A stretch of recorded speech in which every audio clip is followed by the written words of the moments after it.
اعوذ باللہ من الشیطان الرجیم بسم اللہ الرحمن الرحیم الصلاۃ والسلام علیک یا سیدی یا رسول اللہ وعلی آلک و اصحابک یا حبیب اللہ الصلاۃ والسلام علیک یا نور من نور اللہ وعلی آلک و اصحابک یا حبیب اللہ۔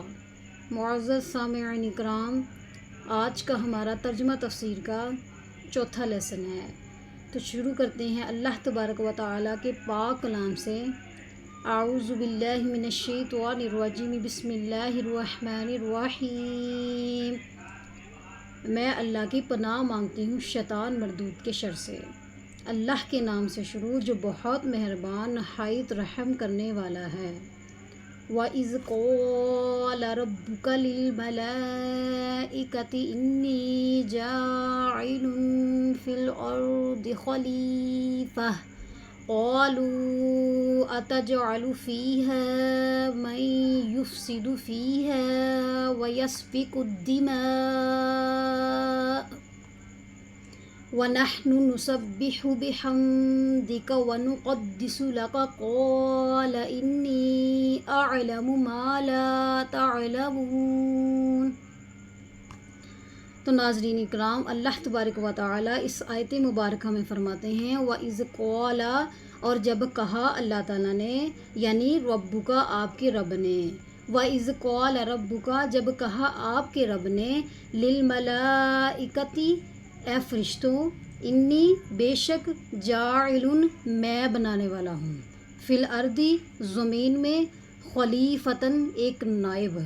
قالو، تو وہ بولے، اتجعل، اے اللہ تو کیوں کر بنائے گا، فیہا، اس زمین میں، من یفسد، جو فساد برپا کرے، فیہا، اس میں، ویسفک الدماء، جو خون ریزیاں کرتا پھرے۔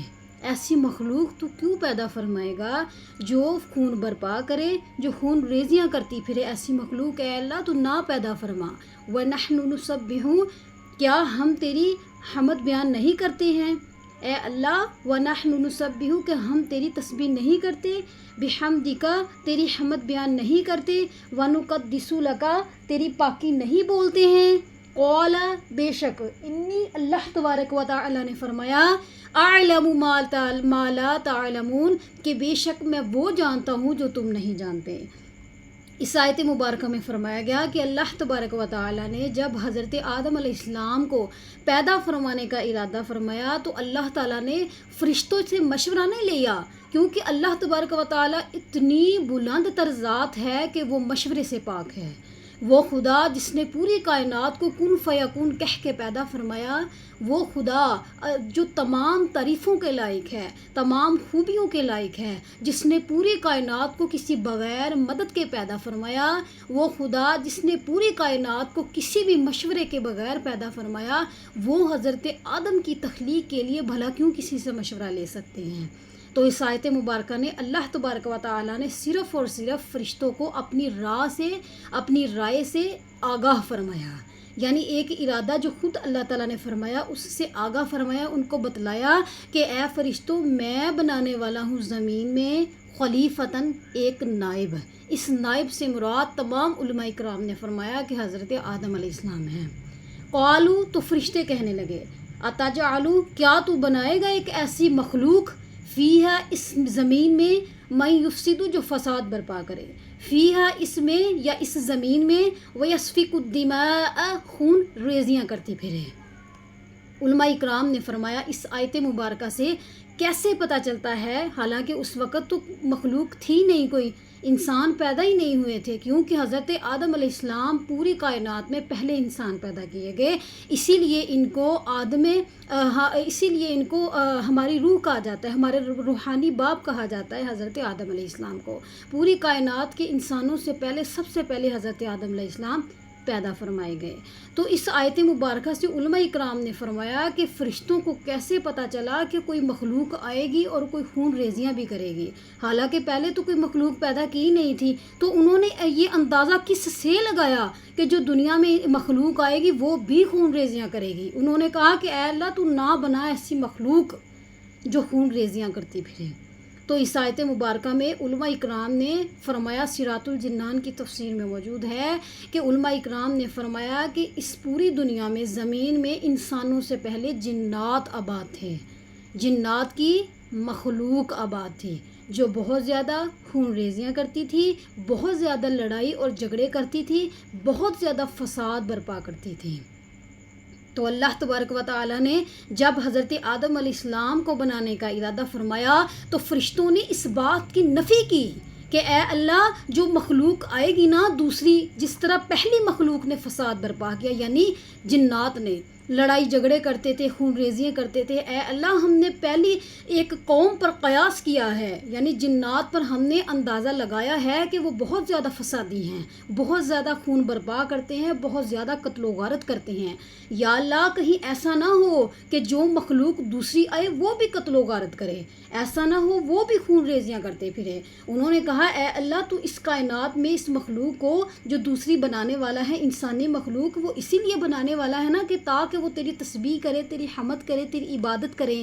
تو اللہ تبارک و تعالیٰ سے فرشتوں نے کہا کہ یا اللہ کیا ہم تیری تسبیح نہیں کرتے ہیں؟ بحمدک، ہم تیری حمد بیان نہیں کرتے ہیں؟ اے اللہ کیا ہم تیری پاکی بیان نہیں کرتے ہیں؟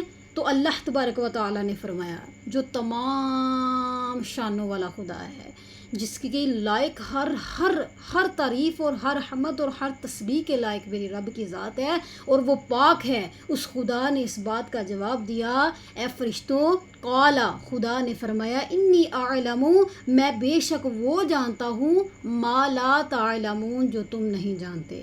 اللہ تعالیٰ نے فرشتوں سے فرمایا کہ اے فرشتوں میں وہ جانتا ہوں جو تم نہیں جانتے۔ وعلم، اور پھر سکھا دیے اللہ نے آدم کو، اسماء، نام، کلہا، ہر چیز کے، ثم عرضہم، اور پھر انہیں پیش کیا، علی الملائکتی، فرشتوں کے سامنے، فقال، پھر فرمایا، انبئونی، اے فرشتوں اب تم بتاؤ ان چیزوں کے نام، باسماء، نام، ہؤلاء، ان چیزوں کے، ان کنتم صادقین، اگر تم سچے ہو۔ اس آیت مبارکہ میں فرمایا کہ جب حضرت آدم علیہ السلام کی تخلیق ہو چکی، اللہ تبارک و تعالیٰ نے حضرت آدم کو تمام علوم سکھائے۔ تمام علوم سے مراد دنیا میں جتنے بھی چرند پرند، جتنے بھی درخت، جتنی بھی چیزیں کھانے پینے کی اشیاء، سبزیوں کے، پھلوں کے، ہر چیز کے نام بتا دیے۔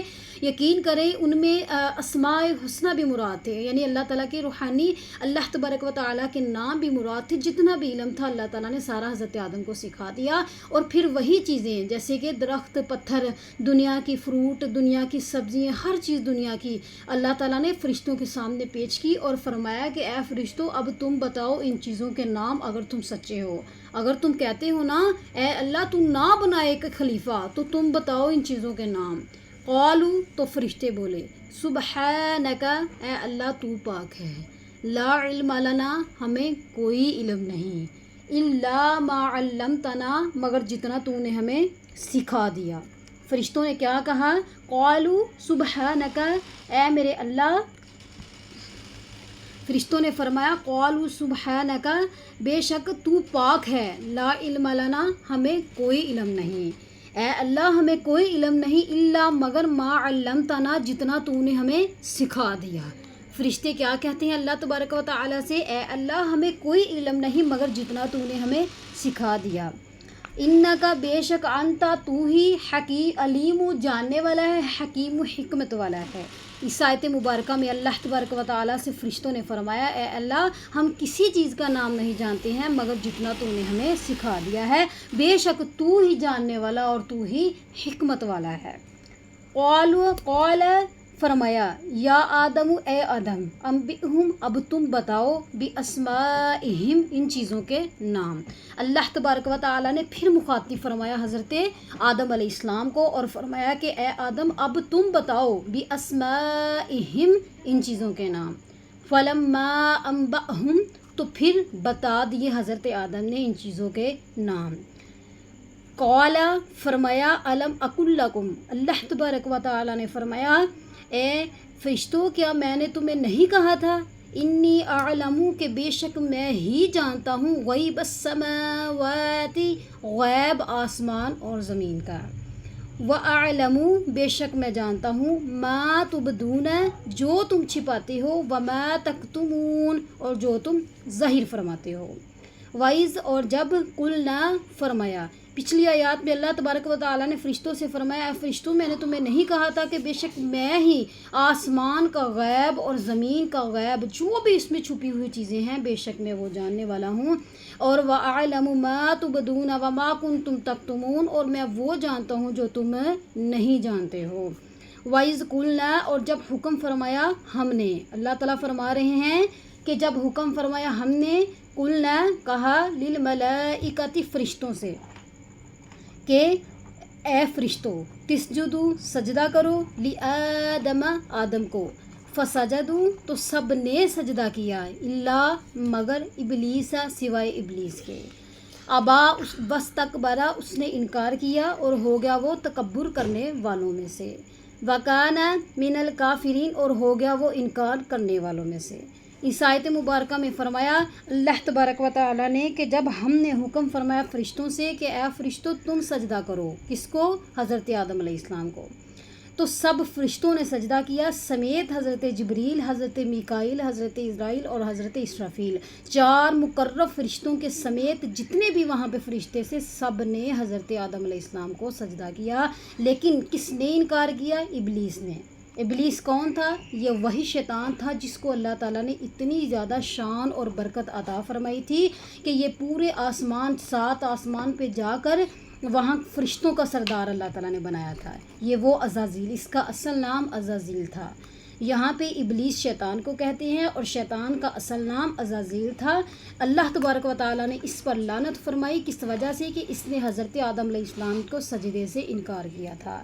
یہ بہت لمبی بات ہے انشاءاللہ میں اگلے اسباق میں آپ کو یہ بھی بتاؤں گی کہ عزازیل کون تھا اس کے ماں باپ کون تھے اس کی کیا سٹوری تھی. یہ بہت دنیا میں مقرب تھا یعنی اپنے وقت میں جنات کی دنیا میں یہ بہت شان والا تھا. اس نے اتنی عبادت کی 6 کروڑ سال اس نے اللہ تعالیٰ کی عبادت کی. پھر اللہ تعالیٰ کو اس کی ادا اتنی زیادہ پسند آئی کہ اللہ نے اس کو فرشتوں کا سردار بنا دیا. اس کو عرش و بلا لیا. اس کو خزانچی بنا دیا یعنی خزانوں کا مالک بنا دیا کہ اب کے بعد تو فرشتوں کا خزانچی یعنی کہ خزانوں کا مالک ہوگا تو تقسیم کرنے والا ہوگا.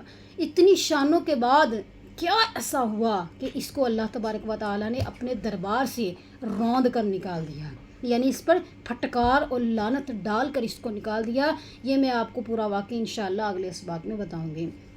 فی الحال یہاں پہ المختصر سی بات یہ ہے یہ آیت کا معنی ہے کہ جب اللہ تبارک و تعالی نے فرشتوں کو حکم فرمایا کہ اے فرشتوں تم سجدہ کرو تسجدو یعنی سجدہ کرو آدم کو فسجدو تو سب نے سجدہ کیا الا ابلیس سوائے ابلیس کے.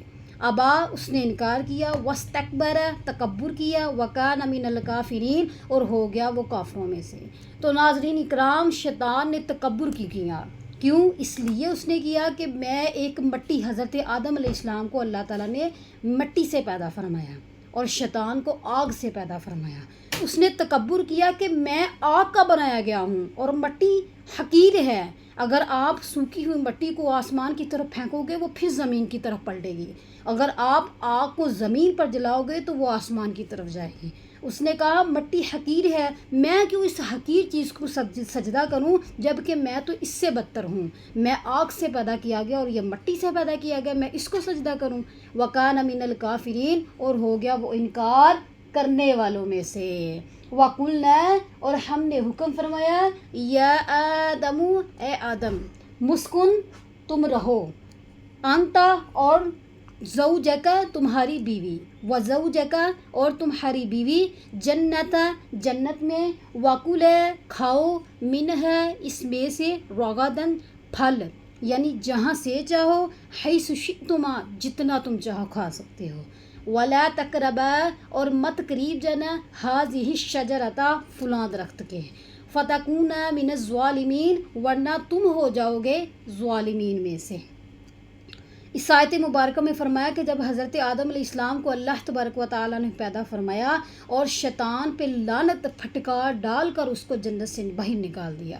تو اللہ تبارک و تعالیٰ نے حضرت آدم کو جنت میں رکھا، اور اس کے ساتھ جب آپ حضرت آدم علیہ السلام کو پیدا فرمایا تھا تو اللہ نے کسی سبب فرمایا کہ حضرت آدم تنہا رہتے ہیں۔ ظاہری بات ہے ایک انسان تنہا ہوتا ہے تو وہ مایوس ہو جایا کرتے تھے، اللہ تعالیٰ نے ان کے ساتھ کے لیے حضرت حوا علیہ السلام کو پیدا فرمایا، وہ ہماری روحانی والدہ ہیں۔ حضرت حوا علیہ السلام کو پیدا فرمائے۔ اس آیت مبارکہ میں حضرت آدم اور ان کی زوجہ حضرت حوا علیہ السلام مراد ہے، جو کہ جنت میں رہتے تھے۔ جب وہ جنت میں رہتے تھے اللہ تعالیٰ نے ان سے حکم فرمایا کہ تم نے ہر پھل کھانا ہے، جو چاہو تم جہاں جا سکتے ہو، جو چاہو تم کھا سکتے ہو، مگر مت قریب جانا فلاں درخت کے۔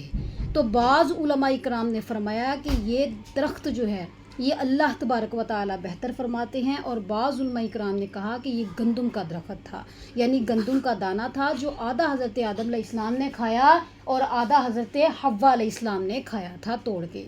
تو جب آپ کھانے لگے نا، فرشتہ آپ دسترخوان سجا کر کھانا کھاتے نا، تو شیطان آپ کے پاس آ کر کہتا، بعض علماء کرام کا قول ہے کہ شیطان سانپ کے منہ میں آیا تھا، آ کر اس نے جنت میں انٹری کی تھی۔ اللہ تبارک و تعالیٰ نے جب اس نے انکار کیا نا شیطان نے، اللہ تبارک و تعالیٰ نے شیطان کی جنت سے آنا جانا بند کر دیا تھا۔ تو بعض علماء کرام فرماتے ہیں کہ شیطان سانپ کے منہ میں بیٹھ کر، یہ اڑتا بھی تھا اور اس کے پاؤں بھی تھے، اللہ تبارک و تعالیٰ نے اس کے سزا کے طور پر اس کے پاؤں کاٹ دیے، اس کے پر کاٹ دیے، اور اس کو جنت سے زمین کی طرف پھینک دیا۔ یہ حدیث پاک میں بھی آتا ہے، اور بعض علماء کا قول ہے کہ یہ جو جانور ہے نا یہ جنت میں رہتا تھا، بطور سزا اس کو زمین پر پھینک دیا گیا، اس سانپ کو۔ بعض علماء کرام کا قول ہے کہ یہ سانپ کے منہ میں بیٹھ کر گیا تھا، اور بعض علماء کرام کا قول ہے کہ وہ کسی اور پرندے کے منہ میں بیٹھ کر جنت میں گیا تھا۔ لہٰذا جیسا بھی تھا، جنت میں جانے کے بعد اس نے حضرت آدم اور ان کی زوجہ یعنی حوا علیہ السلام کو بھڑکانے کی کوشش کی کہ یہی تو وہ پھل ہے جو کھانے والا ہے، جس کے بارے میں وَلَا تَقْرَبَا هَٰذِهِ الشَّجَرَةَ، جس کے بارے میں اللہ تبارک و تعالیٰ نے تمہیں منع فرمایا ہے نا کہ اس پھل کے پاس بھی نہ جانا، یہی تو پھل کھانے والا ہے۔ اللہ تبارک و تعالی معاذ اللہ نہیں چاہتے ہیں کہ تم ہمیشہ زندہ رہو فرشتوں کی طرح، لہٰذا اگر تم یہ پھل کھاؤ گے تو تم بھی ہمیشہ فرشتوں کی طرح زندہ رہو گے۔ تو حضرت حوا اور حضرت آدم علیہ السلام نے وہ پھل کھا لیا تھا۔ فَتَكُونَ مِنَ الظَّالِمِينَ، اللہ تعالیٰ نے فرمایا ورنہ ہو جاؤ گے تم ظالموں میں سے، یعنی اپنی جانوں پر ظلم کرنے والے، یعنی خطا کرنے والے۔ فَأَزَلَّهُمَا الشَّيْطَانُ عَنْهَا فَأَخْرَجَهُمَا، پس لغزش دلائی انہیں شیطان نے۔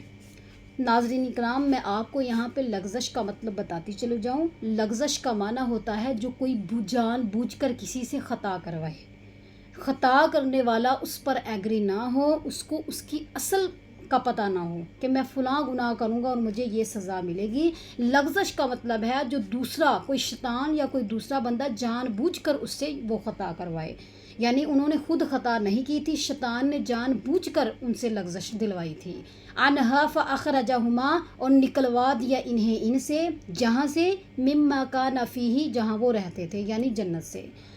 فاخرجہما، اور نکال دیا انہیں وہاں سے جہاں پر وہ رہتے تھے۔ وقلنا اہبطوا، ہم نے حکم فرمایا یعنی اللہ تعالیٰ نے حکم فرمایا، بعضکم لبعض، آج کے بعد تم ایک دوسرے کے دشمن رہو گے۔